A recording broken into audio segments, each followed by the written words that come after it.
Saudações investidores! Bitcoin agora cotado a 26.750 dólares. Bitcoin que continua consolidando aos finais de semana. E hoje, além de uma atualização de sempre te mostrando as zonas decisivas e o que eu estou fazendo com o meu dinheiro, eu também quero fazer um vídeo um pouco diferente falando de investimentos e diversificação no longo prazo. Bem-vindos a Investidor Moderno.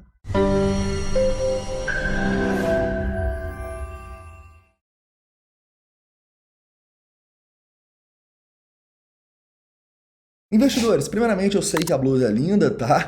E depois a gente já vai começar esse vídeo aqui falando do longo prazo. Quero falar com vocês um pouco sobre a minha caminhada de ser um investidor 100% cripto para ser um investidor agora que tem um portfólio, tem uma carteira bem diversificada, apesar da grande maioria de estar em cripto, né?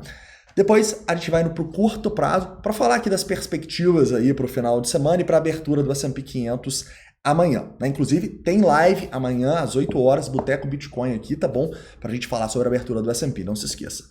Vamos lá, investidores, então primeiramente, né? Quando a gente entra no mercado, assim, eu já fui como, eu acredito que a maioria de vocês, a gente quer não apenas colocar todo o nosso capital em cripto, como a gente quer colocar 100% do nosso capital nos momentos que o Bitcoin está subindo e quer tirar tudo, ficar 100% vendido nos momentos que ele está caindo, né? Com o tempo, eu percebi que isso não é saudável por alguns motivos. O primeiro é que se você acredita no Bitcoin como investimento, você sempre tem que ter um pouco pensando no longo prazo. E o segundo é que quando a gente arrisca uma grande parcela do nosso capital, a nossa psicologia nos faz tomar decisões erradas, decisões irracionais. E isso faz a gente não seguir a nossa estratégia, né? Então a diversificação, ela para mim foi um ponto-chave para eu conseguir, de maneira consistente, aplicar minha estratégia no Bitcoin no longo prazo.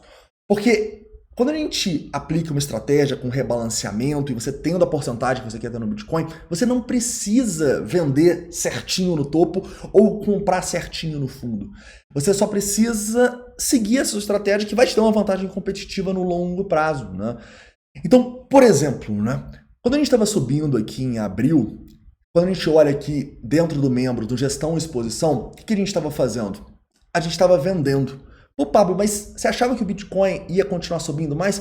Eu achava que sim, mas como a gente não tem uma bola de cristal, a gente tem que usar os indicadores que a gente tem para realizar, né? Tanto que no dia 14 aqui, que foi exatamente o topo do Bitcoin ali, a gente estava falando sobre ganância, o sentimento de ganância crescendo, sobre não ser um momento de acumulação e sim momentos de distribuição. Não é momento de all-in, é momento de racionalidade, de colocar no bolso, né? E depois que a gente comecei a diversificar, eu percebi que eu não preciso tomar decisões de longo prazo no Bitcoin todos os dias, né? Então, alguns dias depois, quando o Bitcoin deu uma quedinha, a gente já tinha na nossa mente onde seria a nossa compra, né? A zona que me atrai é os 26 mil dólares ali próximo dos 26. Antes disso, não tem discussão. Eu não vou comprar Bitcoin em 30. Pô, mas e se ele for para os 33? Não importa. O que importa é seguir uma estratégia de longo prazo. E quando você não precisa colocar todo o seu capital em uma coisa e pegar todas as oportunidades naquele ativo, você pode abrir o leque para ter oportunidades em outras classes de ativos.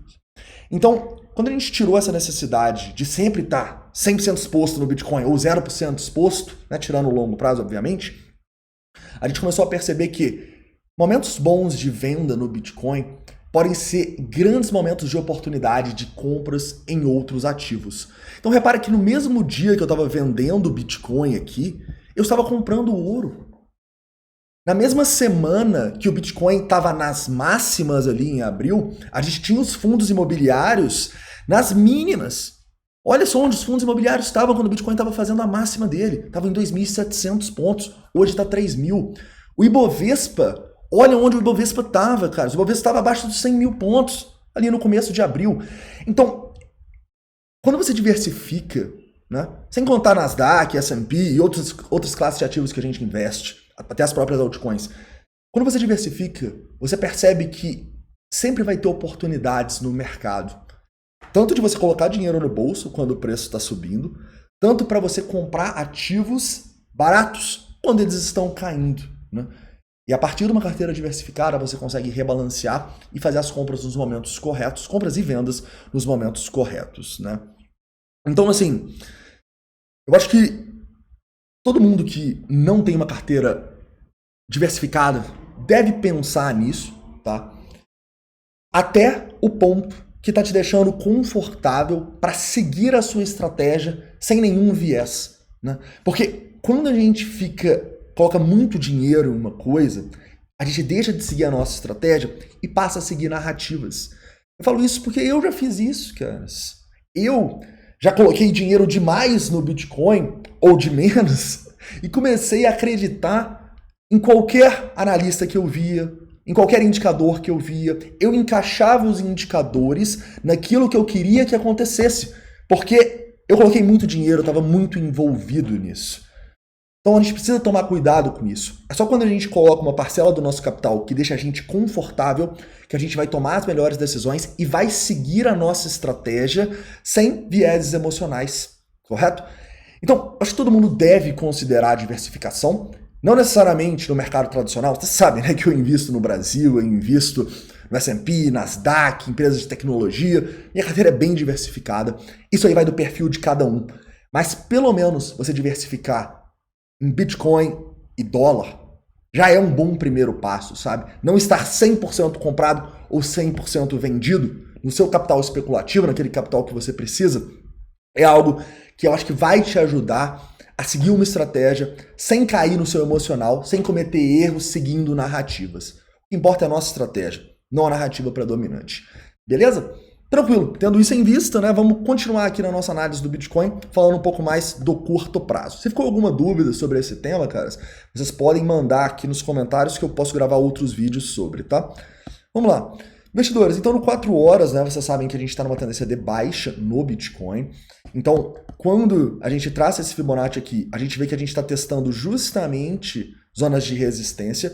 E para mim, um bom primeiro passo seria um pivô acima dos 27 mil dólares, tá? Começou a fechar acima dos 27 mil dólares, eu já olho para o Bitcoin assim, opa, tem algo interessante acontecendo. Estamos demonstrando mais força do que um rompimento confirmado para baixo deveria ter, correto?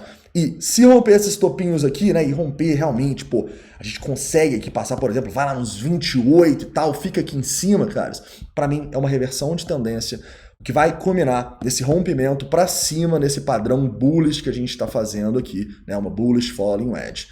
Então, assim, a gente tem essas zonas bem claras de resistência que a gente precisa rompê-las com os nossos indicadores confirmando. A gente ainda não tem isso, né? Quando a gente olha aqui os nossos indicadores, a gente vê que, no momento, só um segundo... A gente vê que no momento, olha só, a gente tem um long short ratio em queda, beleza, 1.6, mas a gente não tem confirmação do nosso open interest. A gente precisa dessa queda do long short ratio com aumento do open interest, passando primeiramente dos 27, de maneira mais conservadora dos 27.700. Tá bom? Se isso acontecer, caras, eu acho que a gente dá uma chance, o Bitcoin vai ter uma chance de se provar no curto prazo, digamos assim. Enquanto isso não acontecer, caras, eu mantenho um pouco mais de short ainda nas altas, tá? Apesar de estar em 2 longs, beleza? Estou com 4 shorts e 2 longos no momento. Tranquilo? Para finalizar, vamos falar um pouco sobre os suportes e o book, né? Primeiramente, suportes. No Bitcoin, caras, alguns suportes importantes, tá bom? O primeiro é esses fundinhos aqui dos 26.300 dólares. Perder os 26.300 dólares para mim é um mau sinal, tá? É um sinal de continuação da baixa. Romper os 27, bom sinal. Se perder os 26.300, a gente pode ter novas quedas além dos 25.800. E se isso acontecer, o que a gente vai estar fazendo dentro do programa de membros aqui no Gestão e Exposição? A gente vai estar de olho nos indicadores. Se muita gente estiver vendendo, se muita gente estiver sendo liquidada, a gente vai comprar. Porque a gente já determinou que essa é uma boa buy zone. E se chegando nessa buy zone a gente tiver gatilhos, igual a gente teve nessa última queda, por exemplo, abaixo dos 26, a gente vai comprar, correto? Então, a gente não precisa ficar ansioso caçando o preço. A gente só precisa delimitar onde existe a oportunidade e estar preparado quando o preço vier até nós. Se o preço vier até nós e der o gatilho, a gente entra. E ao diversificar, eu percebi que, pô, eu fiquei um mês sem comprar Bitcoin pensando no longo prazo, cara, e eu não fiquei ansioso nenhum dia. E no passado era diferente. Eu ficava ansioso, pô, o Bitcoin caiu aqui dos 31 para os 28, eu tenho que comprar para pegar o pullback e tal, não sei o quê. Não. Quando eu diversifiquei, eu comecei a perceber que, cara, a oportunidade do Bitcoin vai aparecer. Né? Ele pode ir para os 40 direto, tudo bem, eu vou vendendo, uma hora ele vai dar a oportunidade. Enquanto isso, eu tenho até Ibovespa, ações de dividendos que eu estou gostando, tem fundos imobiliários, tem ações dos Estados Unidos, tem ações de urânio, tem uma carteira diversificada que sempre está dando oportunidade da gente colocar dinheiro no bolso e da gente fazer grandes investimentos pensando no longo prazo. Beleza? Então é isso, tá? Espero que vocês tenham gostado do vídeo de hoje. Para finalizar, deixa eu dar uma olhadinha no book aqui, né? Book nesse momento, pô, um book um pouco mais vendedor até os 27.400, né? Mas uma pressão compradora nos 26.300 e tal. Pouca coisa, né? Um book bem leve aqui, né? Mas um pouquinho mais vendedor até os 27.400. Tá? Seria um bom rompimento aqui, já que não tem muita coisa acima. Se a gente romper os 26.300, olhe para novos fundos, tá bom? Abaixo dos 26, onde aqui provavelmente a gente vai estar acumulando, né? Porque aqui tem bastante instituição, né? Entre esses 25.700 e 25 mil dólares. Tranquilo? E cara, se vocês gostaram desse papo um pouco mais de longo prazo, assim, eu sei que muitos de vocês também são investidores igual eu, não deixe de conhecer o programa de membros que está com o carrinho aberto, tá bom? Eu vou deixar no primeiro link da descrição. É aqui que a gente manda onde a gente está comprando, onde a gente está vendendo, tem a carteira recomendada, tem a explicação por trás de cada tese de investimento, tem lives especiais, né? Toda segunda, toda quinta, e sempre quando tem um indicador importante, tipo, teve live do PCA na sexta-feira. Então não deixa de conhecer, tá bom? Inclusive você pode vir aqui no Como Funciona Membros, que você vai ter acesso, você pode ver aqui certinho tudo. Ok? Então é isso, um forte abraço. A gente se vê aí, dependendo dessa volatilidade, provavelmente amanhã lá para as meio-dia e na live às 8 horas. Um forte abraço.